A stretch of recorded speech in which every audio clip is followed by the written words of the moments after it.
한국 현대사의 최대 비극으로 꼽히는 제주 4.3 사건과 불교를 주제로 한 특별한 전시회가 한국불교역사문화기념관에서 열렸습니다. 4.3 당시 불교계 피해 실상을 널리 알리고 화해와 상생의 세상을 열어나가는 첫 발판이란 점에서 의미를 더했습니다. 경남 김해 봉화산 정토원이 부처님 오신 날 봉축점 등식을 봉행하고 노무현 전 대통령 묘역에서부터 정토원, 봉화산 정상의 호미등 관음성상까지 자비광명의 연등을 내걸었습니다. 우리나라 5대 정멸보궁으로 꼽히는 정선 정암사의 수만오탑이 국보로 지정될 예정인 가운데 강원도 정선구는 수만오탑을 중심으로 현대인을 위한 치유와 명상 관광산업을 육성하겠다고 밝혔습니다. 서울 학도암 주지 묘장 스님이 코로나19 극복을 위한 불교적 가르침이 담겨 있는 불교 경전을 조계종 포교원에 기증했습니다. 코로나19 이후 포스트 코로나 시대를 대비하기 위한 정책 제안 토론회가 열렸습니다. 박원순 서울시장을 비롯한 참석자들은 방역과 민생 경제, 국제연대와 같은 분야에서 새로운 정책과 비전이 마련돼야 한다고 지적했습니다.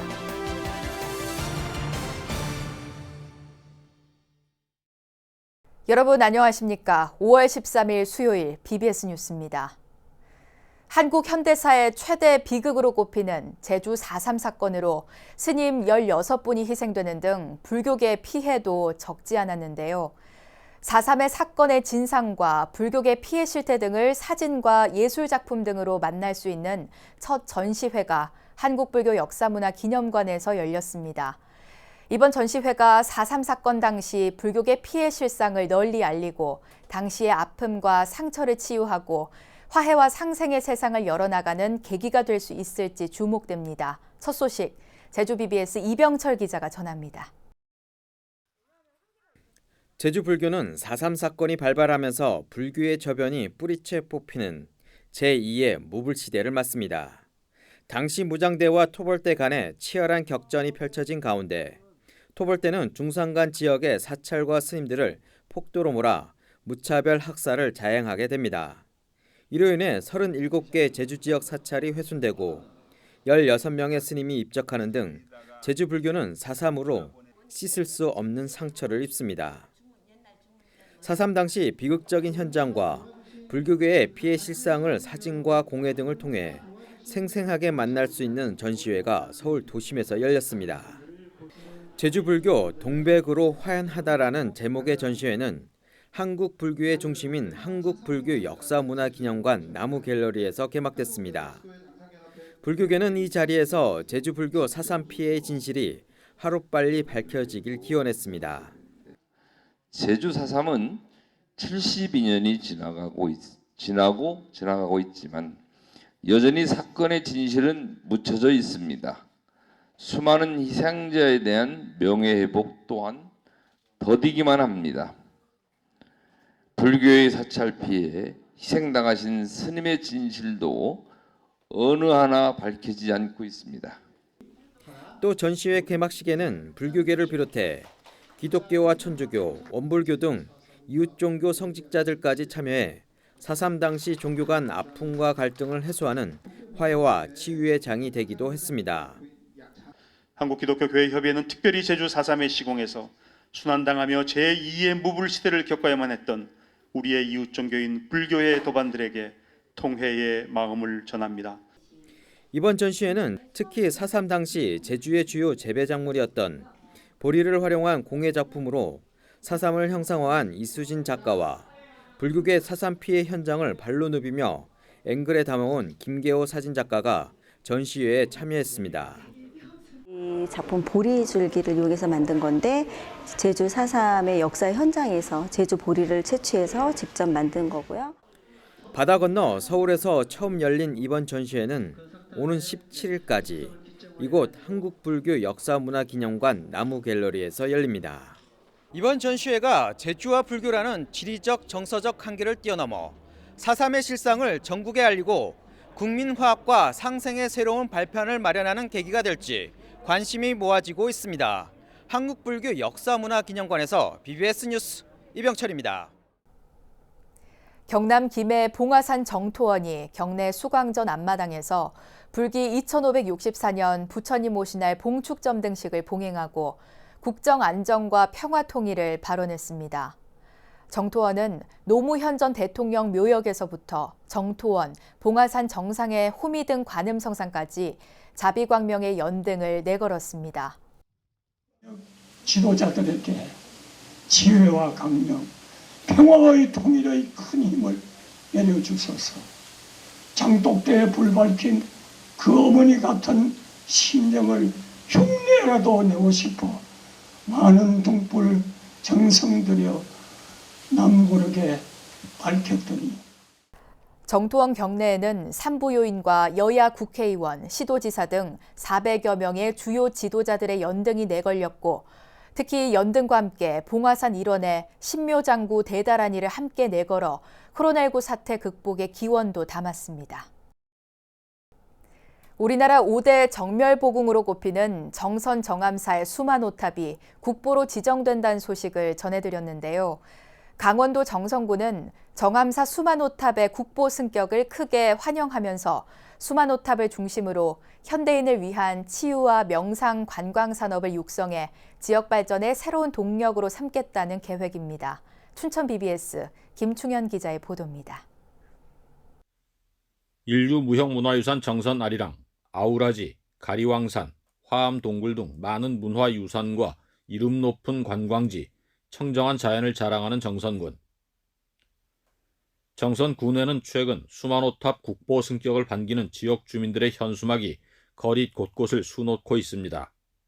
정선군의 이런 분위기는 2010년부터 추진해온 수만호탑 국보 승격을 축하하는 것은 물론 정선군 주민과 문화유산, 자연이 결합된 새로운 발전 가능성과 계기를 마련한 데 대한 기대 때문입니다.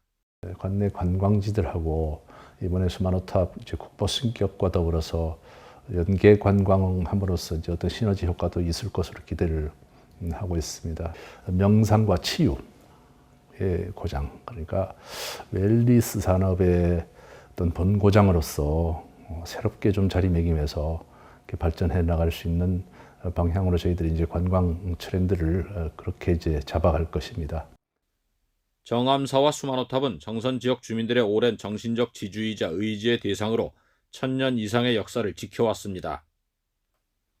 특히 주민들에게는 수만호탑이 아리랑과 함께 정선군을 대표하는 문화유산이자 자랑으로 자리매김해 왔습니다. 정선군은 수만호탑 국보 승격을 위해 정암사 주위 만항제 일원에 자장률사 순례길을 개통했으며 수만호탑의 학술적, 역사적 가치를 입증하는 등 수많은 노력을 기울여 왔습니다. 정선 아리랑이 2012년에 유네스코의 인류 무형유산으로 등재가 되었습니다. 그러한 이제 그 무형의 그런 역사성과 또 민속 음악이 있는 그런 문화유산이 있는 고장인데 이번에 수만호탑이 1000년 이상의 역사를 가진 유형의 역사 유적이기 때문에 이제 명실공히 유무형의 역사적 그런 문화유산이 공존하는 이제 지역으로 이렇게 거듭날 수 있게 된 것이죠. 10년 세월 동안 지역사회와 함께 호흡하고 함께 노력해 일궈낸 수만호탑 국보 승격이 정선군과 정암사, 한국 불교계의 새로운 희망으로 떠오르고 있습니다. BBS 뉴스 김충현입니다. 서울 학도암 주지 묘장 스님이 코로나19 극복을 위한 불교적 가르침이 담겨 있는 불교 경전을 조계종 포교원에 기증했습니다. 묘장 스님은 어제 한국불교역사문화기념관에서 조계종 포교원장 지홍 스님에게 우리말로 번역된 3세 인과경과 8관제경 2000권을 전달했습니다. 지홍 스님은 불서를 법보시한 묘장 스님에게 감사 인사를 건넸고 묘장 스님은 불살생 등 8관제계를 지키는 포교사들에게 작은 도움이 되고자 기증하게 됐다고 밝혔습니다. 우리 포교 원장 스님 밑에 또 우리 포교사 단장님, 포교사분들이 8관제계를 지킨다는 또 얘기를 듣고 그러면 이 경을 한 번씩 늘 곁에 두고 지송하면 좋지 않겠나 싶어서 좀 기증하게 됐습니다. 네, 감사합니다. 3세 인과경은 인과의 실상에 대해 부처님이 설한 경전이며 8관제경은 부처님이 사위국 재상의 어머니인 유아에게 설한 내용이 담겼습니다. 조계종 중앙신도회가 주최하고 BBS 불교방송과 법보신문이 공동 주관하는 제7회 조계종 신행수기 공모에서 이채순 불자의 봉정암이 대상인 총무원장상 수상작으로 선정되는 등 수상작 16편이 결정됐습니다. 최우수상인 포교원장상은 이을선 불자의 기도로 이겨낸 슬픔, 기도로 일궈낸 행복이 선정됐고, 중앙신도회 회장상은 이경남 불자의 작은 이들의 큰 연화심에게 돌아갔습니다. 불교방송 사장상은 김영화 불자의 코로나19를 겪으며 부처님 법과 다시 만나다가 선정됐고, 법보신문 사장상은 강문순 불자의 부처님의 미소가 각각 선정됐습니다. 교정교화 부문은 교정교화 전법단장상에 여주교도소 박모 불자의 기도의 힘이, 올해 처음 신설된 발언문 부문에는 김영화 불자의 발언문이 대상인 교육원장상 수상작으로 결정됐습니다.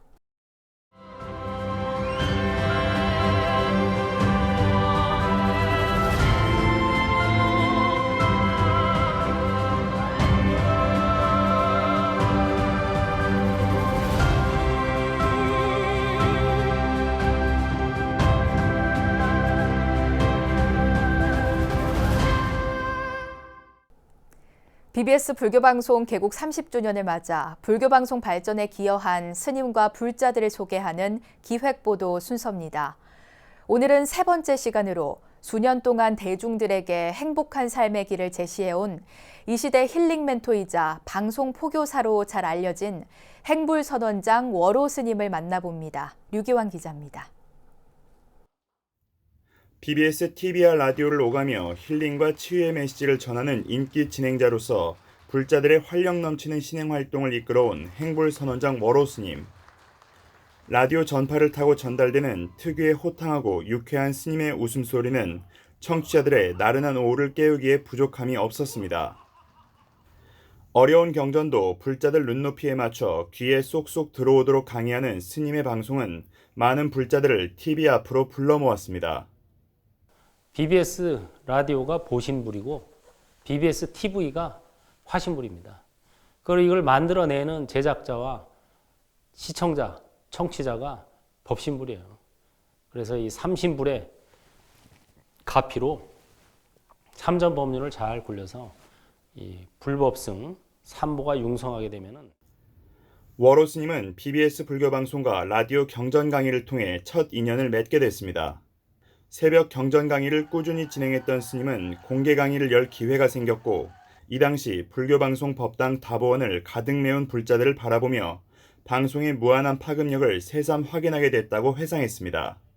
저는 그 새벽 5시 반이라서 이거 누가 그 시간에 이거 일어나서 듣는 사람이 몇이나 있을까 하고 생각했어요. 공개 강의를 하면은 이제 그 방송을 듣는 분들이 이제 모이죠. 깜짝 놀랐어요. 그 불교방송 3층 법당이 완전 미어 터지게 왔어요, 사람들이. 월호 스님은 본인이 진행했던 BBS TV와 라디오의 모든 프로그램에 깊은 애정을 드러냈습니다. 이 가운데 라디오 프로그램 당신이 주인공입니다 등에서 청취자들의 신행 상담을 진행하고 수행에 대한 의문점 등을 풀어주며 실시간으로 소통했던 것을 방송의 가장 큰 매력으로 꼽았습니다. 스님은 특히 타종교를 믿는 청취자들이 스님 방송을 듣고 불교에 귀의하게 된 사례를 접할 때면 방송에 큰 보람을 느낀다고 말했습니다.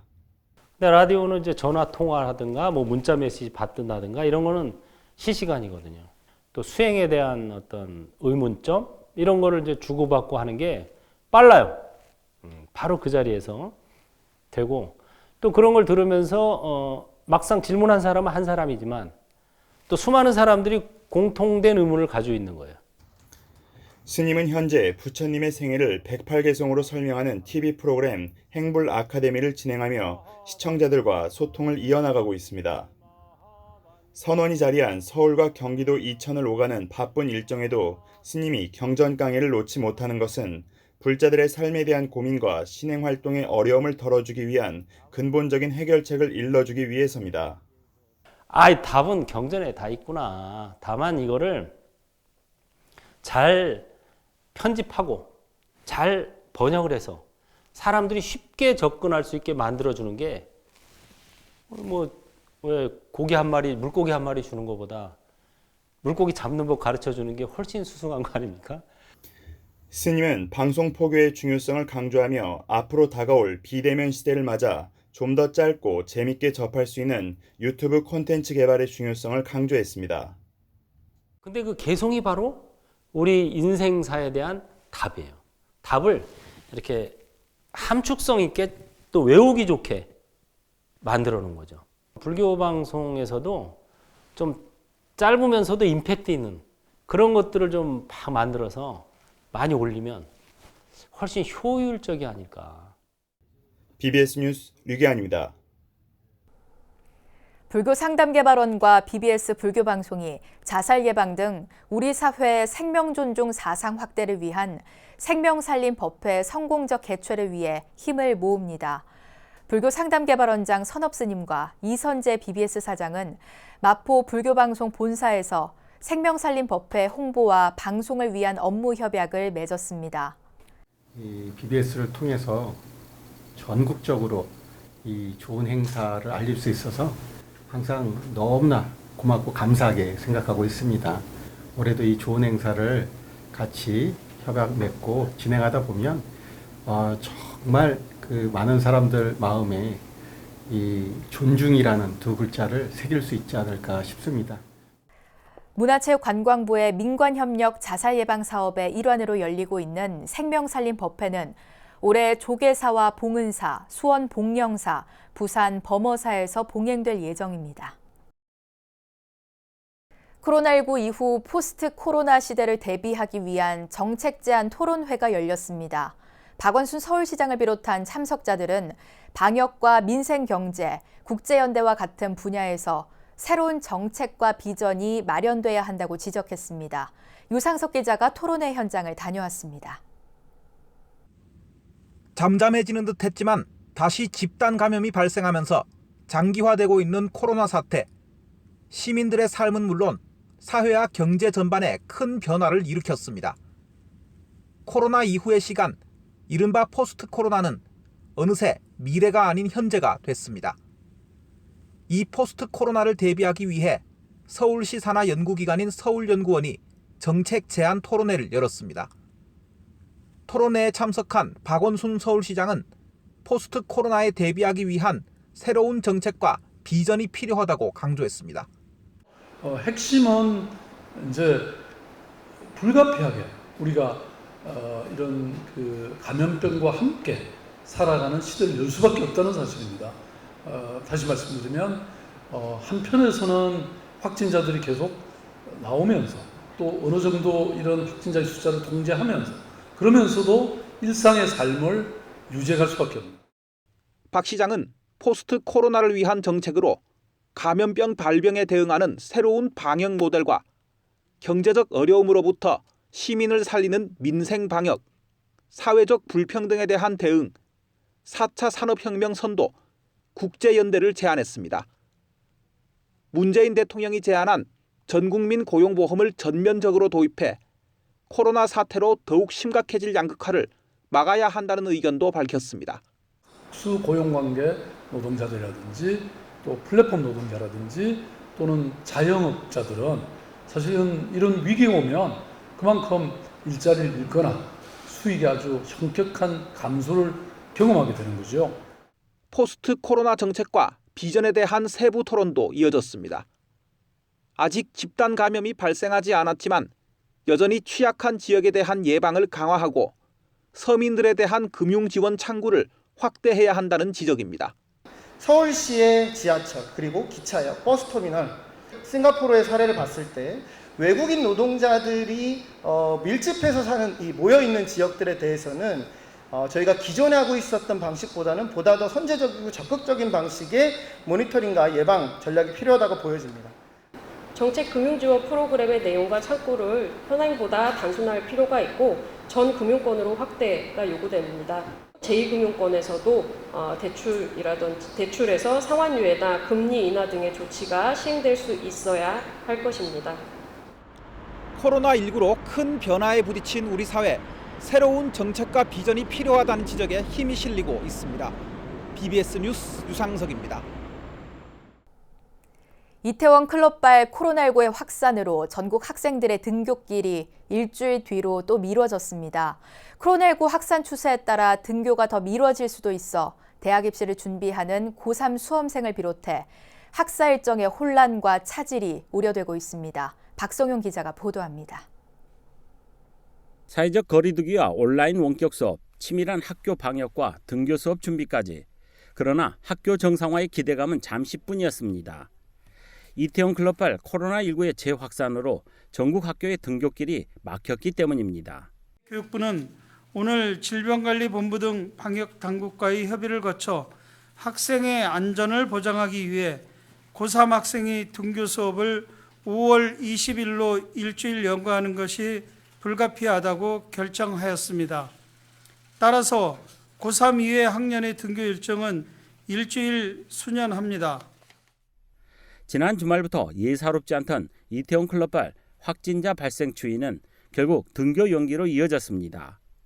이에 따라 오늘 등교 예정이던 고3 학생들은 다음 주 20일로, 다른 학년들은 27일과 6월 3일, 그리고 6월 8일로 각각 한 주씩 연기됐습니다.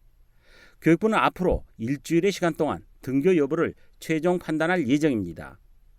존경하는 국민 여러분, 교육부는 학생의 안전을 최우선으로 하는 조치를 망설이지 않고 가감하고 적극적으로 해나가도록 하겠습니다. 성공적인 방역 아래 학생들이 안전한 환경에서 공부할 수 있도록 국민 여러분께서 조금 더 협조해 주실 것을 부탁드립니다. 문제는 감염병의 확산 추세입니다. 이미 3월부터 밀릴 대로 밀린 학사 일정은 더 이상 늦출 수 없는 한계 상황입니다. 특히 대입을 준비하는 고3 수험생들은 대입 전략 부재와 학습 공백, 그리고 감염 공포까지 삼중고에 시달리고 있습니다. 당장 등교를 하더라도 서둘러야 할 진도나 9월까지 계속될 중간고사 등 숨막힌 시험 일정, 대입 전략 수립까지 녹록지 않는 과정이 기다리고 있습니다. 결국 다음 주 고3 학생들의 등교 여부는 이번 학기 최대 분수령이 될 전망입니다. BBS 뉴스 박성영입니다. 문재인 대통령은 코로나19 이후에는 확연히 다른 세상에서 살아가게 될 거라고 밝힌 바 있습니다. 대통령에서부터 정치인, 학자 등 각계에서 코로나 이후의 변화를 전망하고 대비하고 있는데요. 포스트 코로나 시대에 가장 필요한 건 나와 남이 소중한 인연으로 함께 살아간다는 자각과 이에 대한 실천일 겁니다. 이상으로 5월 13일 수요일 BBS 뉴스를 마칩니다. 여러분 고맙습니다.